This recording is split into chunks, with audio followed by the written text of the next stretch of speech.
Yo, what's good, YouTube? Welcome back to the channel. Welcome back to another reaction video. We got Bengals final 2024 NFL mock draft. Let's check this out. Welcome to my final predictive I don't know what the hell that was. 2024 NFL draft. I will be live here tomorrow night. We already react to one of his mock drafts before. This is gonna be his final one, man. Draft is tomorrow. Cannot wait. There's so many unknowns. I feel pretty good about some selections, less good about others. My best chance for being as accurate as possible, and it is very difficult to nail team fits and different picks here, especially with trades. I aim for about 5 or 6 every year, or 7, and this year will be no different. I'd like to get, somewhere in that 7 range correct would be really nice, and it's tough. No one's going to even nail 20. Or, bro, that would be crazy if you can nail 20, bro. But, nailing 32 picks is I feel like every bit as difficult as predicting March Madness. But here we go. We are kicking things off with Caleb Williams going to the Bears at number 1. I mean, that's set in stone already. I've known it for a long time. They got rid of Justin Fields. You can pretty much set this one in stone. Caleb Williams will be a Chicago Bear. At number 2, all signs right now point to Jaden Daniels, quarterback out of LSU, being the second overall pick. I think Drake May is potentially still in play here, but the signs are pointing to Jaden Daniels. I think definitely gonna be Caleb Williams, Jaden Daniels, and then Drake May. You could say the draft. Excuse me, and then like Marvin Harrison Jr. as well. I just don't think the Patriots are going to trade out of this pick. If you want a quarterback in this class, which it's pretty clear that Robert Kraft does, the owner of the Patriots, he said it himself. He said as much. He wants a top young quarterback in this draft. When teams are drafting QB, they typically will not say, oh, it's a 50-50. We'll take that guy if he's there. We'll take this guy if he's there. Yeah. They know who they want. They know their guy. And I don't think the Patriots, who want a QB in this class, would be comfortable moving down with a team like the Giants or the Vikings, Broncos, Raiders, trying to move up for a QB if they also want a QB. I think they stick and pick Drake May. I'd love to be wrong. I'd love for the Giants to shock me and move up to number 3 with Drake May. I would be over the moon. I don't think it's going to happen. I think the Patriots stick and pick. And I think the Cardinals stick and pick. For real, Marvin Harrison Jr. Marvin Harrison Jr. is a can't miss prospect, bro. Kind of the clear-cut option. Again, maybe the Vikings move up from 11 to number 4. But I think Marvin Harrison Jr. ends up being the pick there if the Cardinals stick and pick. And the Chargers at number 5, I think, Malik Neighbors to trade down. Yes, they need a receiver. They need a lot of things. New head coach coming in, new GM. I think the Chargers would be more motivated to trade down. And I think you can't believe anything the Giants point to as potentially what they're looking to do in the draft. They've sent out so many smoke screens in the past. You look at Joe Shane saying how the reports came out how Kayvon Thibodeau bombed the draft process with them, and then they drafted him and said, no, the interview actually went great. We just put that out there. Well, I don't know that you can believe the Giants don't want J.J. McCarthy. I think J.J. McCarthy to the Giants is a possibility, despite everyone saying it's not. The Giants, we know, are going to be... Yeah, I feel like he's definitely going to be drafted by either the Giants or the Vikings. And I feel like, for some reason, I just feel like the Broncos are definitely going to draft Bo Nix, bro. I just feel it for some reason. I don't think so. When you're trading up for a QB... Either them or the Raiders. So much. We've heard the Vikings maybe wouldn't want to move both first-round picks, but... If you're moving up for your QB, I think that's a possibility. Maybe they get something. The Jets may even draft the QB late, but I definitely think they go Brock Bowers first, though. I'm not saying this is a given. I think McCarthy will ultimately go in the top 12. Is it a given he will be a Viking? I don't think so. Vikings, maybe the Patriots, maybe the Giants, maybe the Broncos. And I think 8 could be a trade-down spot as well. 7 with the Titans could be a trade-down spot. I don't think it's a given the Vikings move into the top 5 for their guy. And who knows if J.J. McCarthy even is their guy. But we know the Vikings are motivated to get in position for a quarterback. McCarthy at 5 could fit the bill. Giants, I'm going to go Malik Neighbors. Out of the last 3 first-round picks the Giants have made, I've nailed all of them in my final mock draft. Deonte Banks last year, Kayvon Thibodeau, and Evan Neal the year before. This year, I do think it will be Malik Neighbors. I could definitely see Rome Odunze if Neighbors is off the board at number 5. But Neighbors will be my final. Rome Odunze is definitely going to be a Chicago Bear. Like, bro, him and Caleb Williams were just on the same flight, bro. Like, if that's not saying anything, bro, I don't know what else is. With Rome Odunze on the board, I'm going to go Joe Alt. Potentially the top tackle in the class. The Titans need one desperately, but they also need receiver potentially. Calvin Ridley's been brought in. And then they got D-Hop. They can draft a wide receiver in the second round with how deep this class is. I said class. I meant class. And it also fits along the best player available. But you got to protect your franchise guy in Will Levis. A little bit more than Joe Alt in terms of ranking players one-on-one, but I don't really think you can go wrong there with that pick.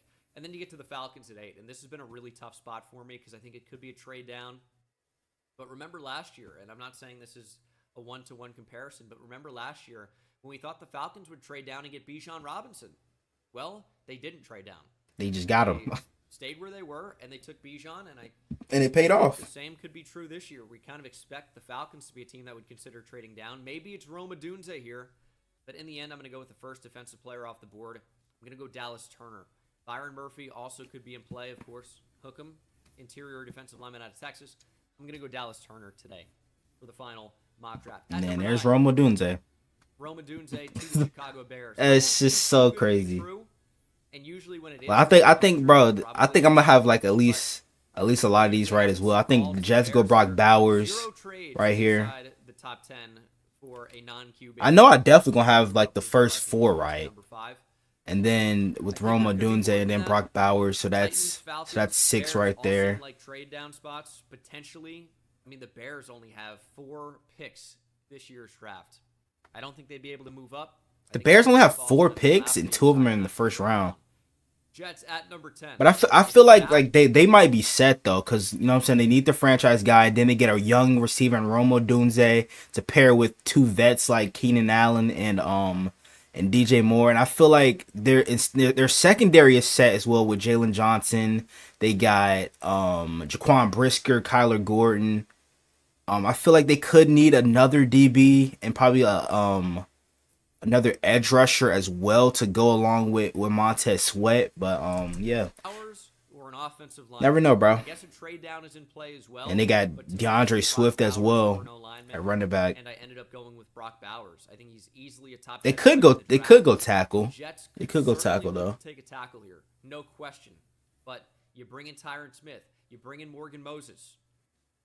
You're all in this year. Aaron Rodgers, final year under contract, right? You're all. Oh, this is final year under contract too. Yeah, they better draft a fucking rookie quarterback to try and replace him. Aaron Rodgers and an because I guarantee you they're not gonna have a high draft pick next season. Ends up being the pick over an offensive lineman for me, but I don't think the same will be. They have a great roster right now. I think if Rodgers can stay healthy. The question is it Talisa Fuanga out of Oregon State, or is it J.C. Latham out of Alabama? Those are really the 2 that I would key in on here. A true. Since they're going to be probably a more run focused offense now, you definitely go tackle. Big mauler in the run game, plug and play guy at right tackle. I think you can go either one. I feel like we're definitely going to see some crazy trades. I definitely feel like Brandon Ayuk might get traded tomorrow. And the Broncos are I on do, the block bro. Number 12. This was an interesting one for me, and this I just feel it in my gut. Pause. Pause. I know, and we'll talk about this for a minute here. The Broncos and Raiders are heavily rumored to be taking a quarterback in this draft. And I could see it happening in the first round. It could be Bo Nix and Michael Penix. I get that. I can't believe it. I can't believe it until I see it. I don't really think that Michael Penix will be a first-round pick, but Bo Nix definitely is a possibility. If the Raiders say he's our guy, or if the Broncos say he's our guy, you know, they're going to take. I feel like Broncos, Raiders, and Saints might definitely take QB.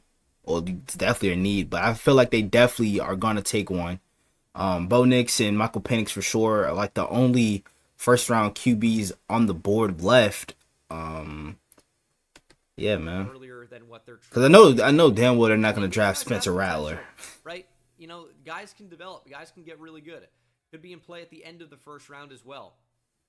Team moving back up. Maybe it's one of these 2 teams. It would be tough for the Broncos with no second-round pick. So it almost seems like it's now or never if you want a QB. Yeah. I get it. But the Broncos are probably not going to be that competitive this year anyway. And I think the Broncos might feel it out a bit more. So I would feel like they would probably tank because next year's draft class is going to have great QBs as well. And the Jaguars could potentially be moving up. They need corner pretty desperately on the outside. Or this with Terrion Arnold going to come into play, or Nate Wiggins. Maybe you move 48, maybe it's 96, maybe it's 48 and a pick swap. You know, I could definitely see a number of things happening here.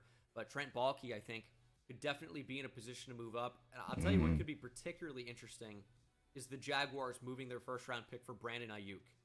It's still tough for me to believe that the 49ers would trade a player as talented as that, but they seem very far away. But you got to understand that he is kind of replaceable, especially with this draft class being so deep at the wide receiver position. And he's gonna want so much money, but they also remember they gotta pay Brock Purdy coming up soon, because Brock Purdy's going into his 3rd year. He doesn't have a 5th-year option, so they're gonna have to pay him soon. Debo's contract's gonna start to kick in, and like, bro, they're gonna definitely need to reset that clock in the wide receiver position, bro. On trade talks, so I feel like they might definitely draft a first-round wide receiver. Eagles-Titans draft day trade where A.J. Brown heads to the Eagles for a first-round pick, and the 49ers would be on the clock at 17. I'm not sure I'm willing to tie my hat to that at the moment, so I am going to have the Jaguars move up and take cornerback Quinyon Mitchell from Toledo. Arguably the best corner in this draft. Has a nice combination of size, speed, and length that I dude is a ball hawk too, bro. Appreciate, and you get a starting outside corner in Quinyon Mitchell. Raiders on the clock at 13. This is where I think a QB goes off the board. Not there. It's going to be Talisa Fuanga, plug and play, starting right tackle. I think that makes a ton of sense for them. Corner could have been in play. That's part of the reason why the Jaguars move up. I think Quinyon Mitchell could be a Raider. I also, of course, think the Raiders could take a QB, and I can understand wanting the upside of Michael Penix here. But in the end, I just couldn't pull the trigger. I don't think the Raiders are going to do that. It could definitely happen. Telesco, Antonio Pierce, first draft as a combo there. It's a possibility. Just don't know that they end up doing that. End up going to Lisa Fuanga, right tackle out of Oregon State at the end. Could potentially play guard as well. Saints at 14. This is arguably my favorite fit in the entire draft. It's Olu Fashanu, left tackle from Penn State, headed to the Saints. I feel pretty good about this one. We know it's going to be a tackle. Could the Colts take wide receiver here? Anything else but a tackle to help out AR? Saints, especially with James Hurst announcing his retirement. Because they do kind of have a decent wide receiver room right now with Michael Pittman Jr., Josh Downs, Alec Pierce. But I feel like they could definitely use another guy to help balance that out. Colts at 15. This is an interesting one. Or this may be a trade down spot. This could be a trade down spot. But I also think there's a good chance it's Brian Thomas Jr., receiver from LSU. Freak athlete. Hey man, I might be calling this draft like crazy. Go up and get the football as well. I really like Brian Thomas Jr. I think he's a really nice combo to what the Colts already have with their offense. Get more playmakers for your young quarterback in Anthony Richardson. Josh Downs in the slot. Michael Pittman Jr. is your wide receiver 1. Brian Thomas Jr. can be an awesome deep threat to space the field in that offense. He's an upgraded Alec Pierce. And just in terms of schematically, role-wise in that offense, Brian Thomas Jr. wouldn't be a rotational guy, but he'd then you move Josh Downs in the slot. Have him play in the slot, then have your boundary guys. Because then, cause like their shortest receiver is Josh Downs at like 5'10", or something like that, and then Michael Pittman's like 6'3", Alec Pierce is 6'4", Brian Thomas Jr. would be 6'3", so that would be a crazy wide receiver room with like a height wise. The Seahawks to move off of Troy Fautanu, who I think would be the #1 player on their board at this point. Byron Murphy, absolutely, I could see him being in play as well. But the Eagles apparently are really motivated to move up for a cornerback. Cooper DeJean. Never been afraid to trade up. Yes, cornerback typically not in his MO of what he would draft in the first round, but I think this is a unique scenario where it's a real need for it. But I don't think of Cooper DeJean as your typical corner. I just think he's more of your nickel DB type player who can play in both safety or slot corner, or on the boundary as well. And he's a great blitzer. He's basically Kyle Hamilton in this draft class. So that I think he would be a perfect fit in Philly. But of course they're gonna take, yeah, like for real. Right. So But they typically go Jalen Georgia Hurts, on when it counted defense with though. Alabama certainly was for a minute, right? You have Devontae Smith. Now you bring in Terrion Arnold, Landon Dickerson in there as well. I'm sure there are more that I'm not going to think about for too long. Obviously, plenty of Georgia players. As we get back to the Broncos at 17 after and a then trade down, they could draft Bo Nix right there. Worked out pretty well for them, to be honest. I still think it could be a QB. It could be a QB, but I need to. I'll believe it when I see it. I need to see it happen first. I'm okay with being wrong. I've been wrong before. I'm going to be wrong again.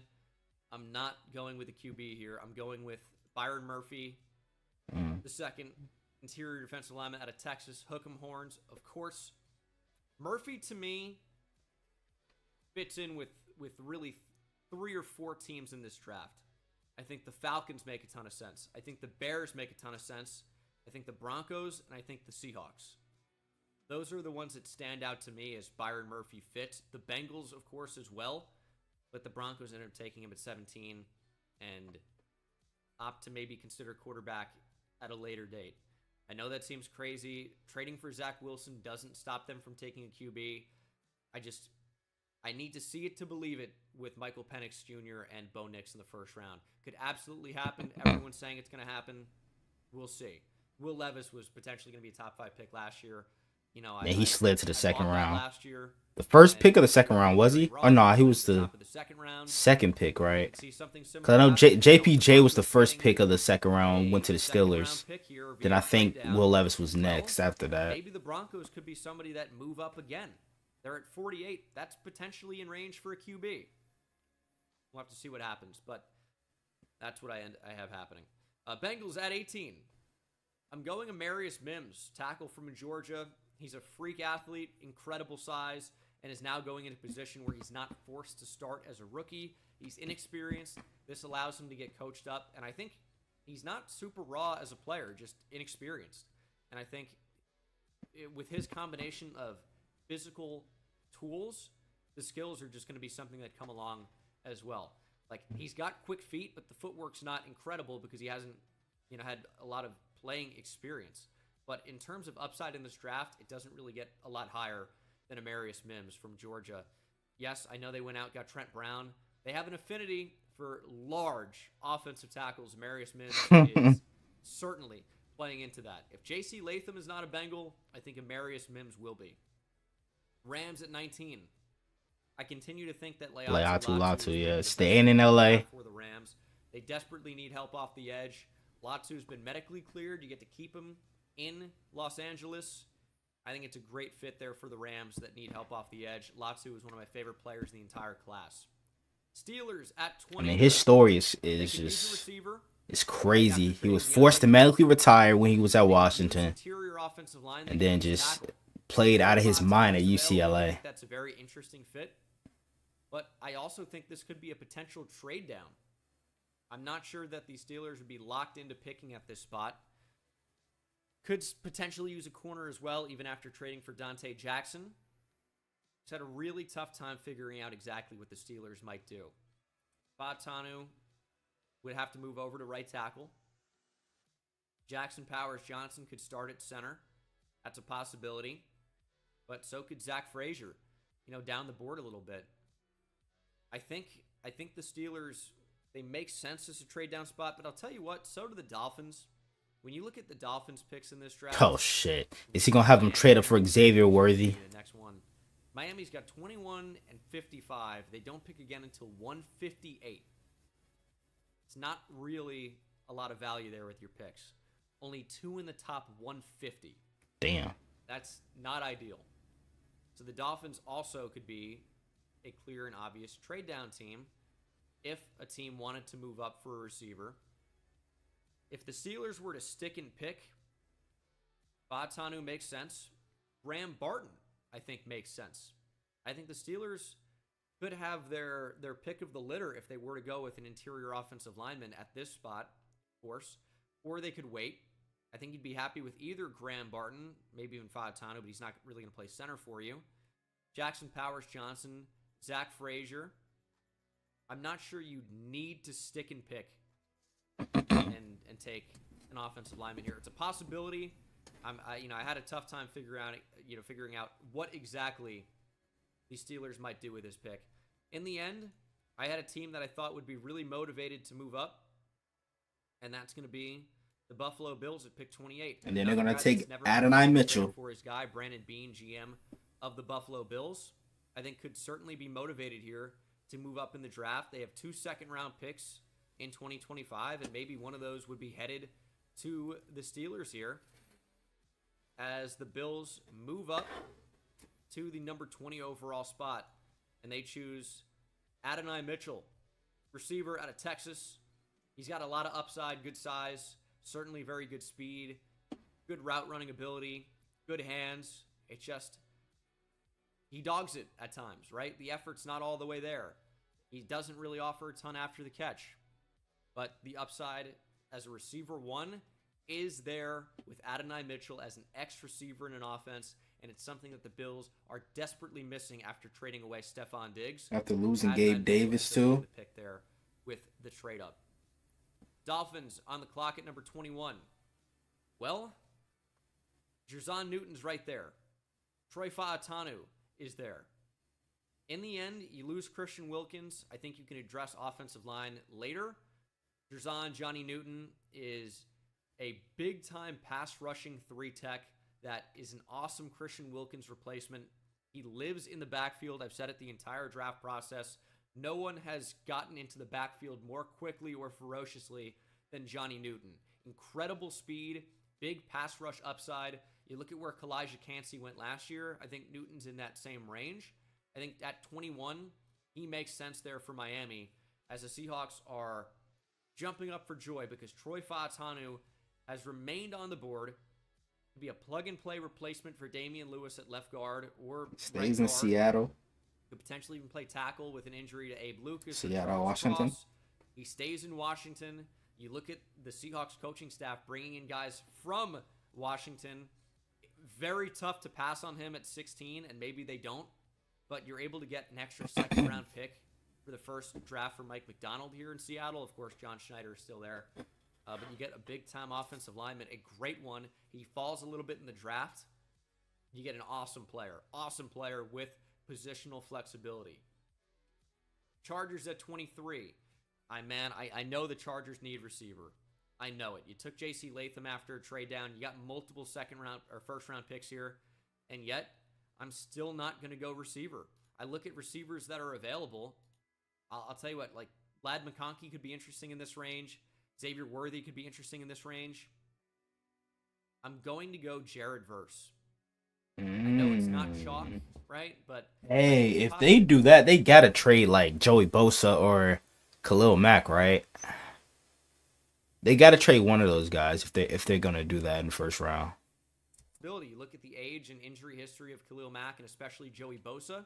With the one of those guys got to get traded if that's the case. And, we expect Jim Harbaugh to try to build through the trenches. It's tough to do more than that, going offensive and then defensive line with J.C. Latham and then Jared Verse, who also slides a little bit, but I think he's a really good player. It makes a ton of sense for that spot.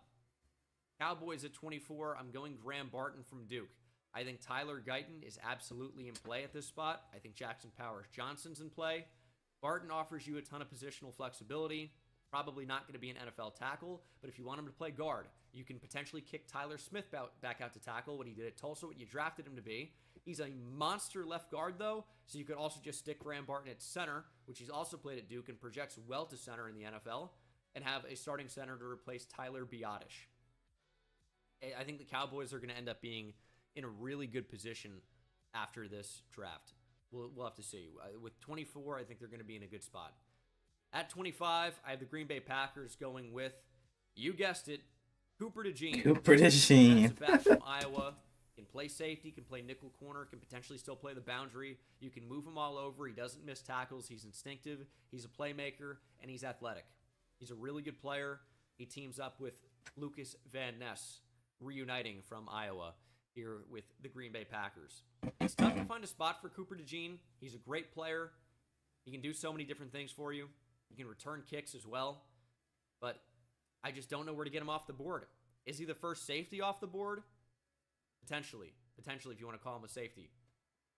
but he's a great player. Buccaneers at 26. It really comes down to one of two players for me, and maybe it ends up being somebody else. This could be a corner, I guess. But for me, it feels like Jackson Powers-Johnson or Chop Robinson. Do they want a plug-and-play starting center? Pretty good value here at 26. With guard flexibility if you want to go that direction in Jackson Powers-Johnson. Or do you want the juiced-up, twitched-up edge rusher? It really is a tough call. In the end, I went for Jackson Powers-Johnson, center out of Oregon. Ryan Jensen retires.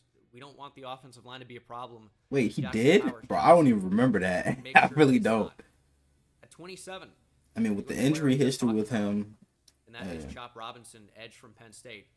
Super high upside. You know, I talked about Amarius Mims having some of the highest upside in this draft. Chop Robinson's right in there as well. Has flashed good hand usage, just needs to develop counter moves, stay more disciplined in his rush lanes. But overall, the athleticism is crazy. He can be a dominant pass rusher if he gets developed properly. He ended up being the selection there for me at 27 to the Cardinals.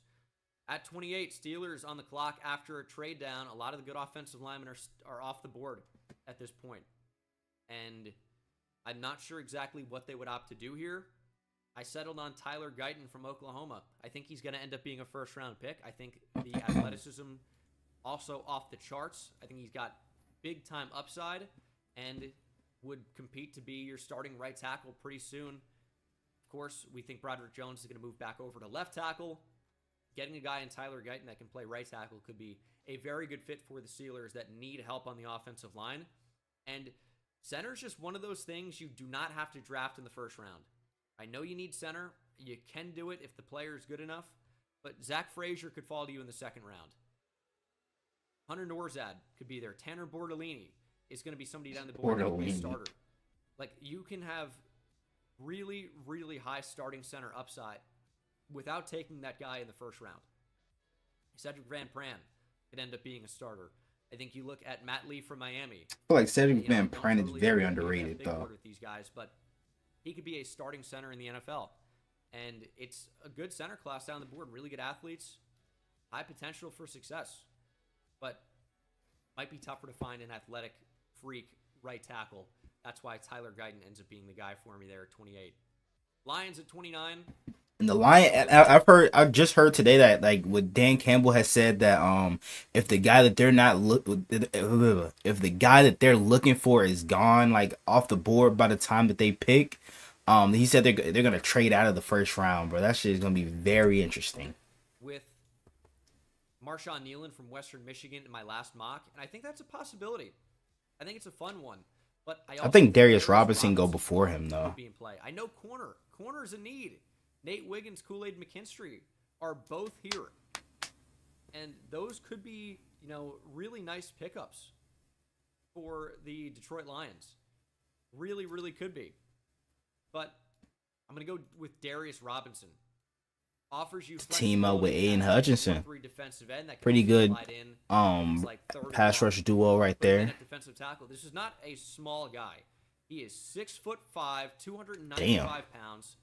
285 at the combine. That was unblockable at the Senior Bowl. This is a guy who is a really, really fun player with big-time upside in the Lions' defense. And Aiden Hutchinson and Darius Robinson would create a very intriguing combo of edge rushers. Robinson, of course, maybe even more interior defensive line than an edge, but still offers pass rush upside. I could also see Chop Robinson if he gets there. I could definitely see one of the corners. I could see Marshawn Nealon. I was tempted to go Marshawn Nealon again here, but I settled on Darius Robinson because of his positional flexibility and fit within the Lions team. Base defensive end in their 4-3, but third downs, obvious passing downs, kick him inside, and then it's a real problem. And that's when a designated pass rusher comes into play on the outside, and now you have a ferocious pass rush. Darius Robinson ended up being the selection at 30. Now, I'm gonna let y'all know what I think is gonna happen with us, bro. We just re-signed Rashad Bateman through the 2026 season, so but I still don't think wide receivers out of question yet, because Nelson Aguilar is on a 1-year deal. And then, like, if he's gone, we're just gonna have Rashad Bateman and Zay Flowers next season for our receiving core, and you know Tylan Wallace is not really your typical guy, like at the your typical your typical third receiver. But I really do think that at this spot, if Kool-Aid McKinstry is here, we definitely draft him. If he's not, I feel like we may go Keon Coleman here, because Lamar knows what type of receiver he wants in this draft class. He Harbaugh and EDC said it themselves, but I really don't know. It's between Keon Coleman or Kool-Aid McKinstry in their spot. But I feel like if Kool-Aid is there, we're definitely gonna take him. But hey man, I just hope one of those guys for sure. He went with it. I feel like that would be the perfect fit for us. Secondary corner's a need for them. So is tackle, but I didn't really see a tackle on the board worth drafting. Maybe Jordan Morgan to play guard. I think that's a possibility. But this could be a team that waits on tackle. I think that's also something that could happen. Patrick Paul as well. Maybe he gets in the first round. Maybe it's Roger Rosengarten. He could be a first-round pick, but ended up going for Kool-Aid McKinstry there from Baltimore. 49ers on the clock at 31. The 49ers are a team that needs offensive line help. They need corner. Both of those things are available. But if you look at the 49ers, you know, they don't have a lot of top picks in this draft because they're such a great team. 31, 63, 94. Well, would a team like the Cardinals with so many top picks be motivated to move up and trade one of those to secure their guy in the draft? I think it's a possibility. And maybe 35 and 71 from Tennessee would be enough to go and just trade up 4 spots for 31. Maybe that's too valuable of a pick. You don't want to give it up. Maybe 90 gets it done, right? But I'll do 71 for these purposes. The Cardinals very interesting. Draft Nate Wiggins, cornerback from Clemson. He's got electric speed. The Clemson duo. Oh, wait, no, never mind. I'm thinking of the Falcons shit. I'm thinking of the Falcons. Not a factor in the with AJ Terrell. Not a good tackler, but has true island capabilities as a one-on-one corner. The length was disappointing. I thought he would have longer arms, and he's not strong enough to press NFL receivers probably. Only 173 pounds. Shit. The feet are fantastic. He's so fast and competitive. I like Nate Wiggins a lot. And the Cardinals move up 3 first-round picks. The 49ers slide a little bit.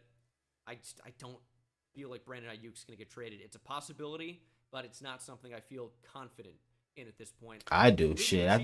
We've seen crazier things happen, bro. I'm going to go with Xavier Worthy. Wide receiver oh my gosh, no. We that is going to be crazy. Mahomes with Xavier Worthy and Hollywood too. Oh, that speed is crazy. They're basically the same receiver though. Xavier Worthy's just a little bit taller than him and has better hands. Back-to-back Texas receivers in terms of receiver 5 and 6 off the board. I think 6 receivers could absolutely go in the first round.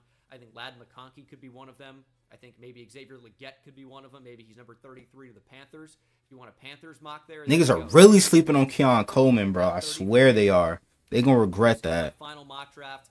I'm aiming for 7 would be my dream, getting 7 right. In terms of the player to team fits that I feel best about, of course you can say, you know, the top 3 or 4 picks in there could be pretty good. But I like Olu Fashanu to the Saints quite a lot. I like the Eagles getting Terrion Arnold. I don't like it as a Giants fan, but I think it's a possibility. I like Leatu Latu to the Rams. Graham Barton feels like a Cowboy. And then, I mean, your guess is as good as mine with some of these. And that's all this is. It's a guess. Hopefully I did pretty well, but we know the NFL draft, I probably didn't do great. It's unpredictable. Trades are going to happen that messes everything up. I tried my best to predict some of them, but we probably will see even more trades than I projected in this mock draft. But thank you very much for watching. Hopefully you join me for the live stream if you're watching this super down the line in the future. Yeah, make sure to tell me this aged terribly. It's a very unique. I feel like a lot of these picks were spot on though. See you in the next one. Especially the top 10. Hey man, that's gonna do it. What do you guys think about Bengals final mock draft, bro? Y'all let me know down in the comments below. But hope you guys enjoyed though. If you did, make sure you guys like, comment, subscribe to the channel if you're new. Turn on my post notification, get notified whenever I drop another banger video. And without further ado, I'm out. Gang!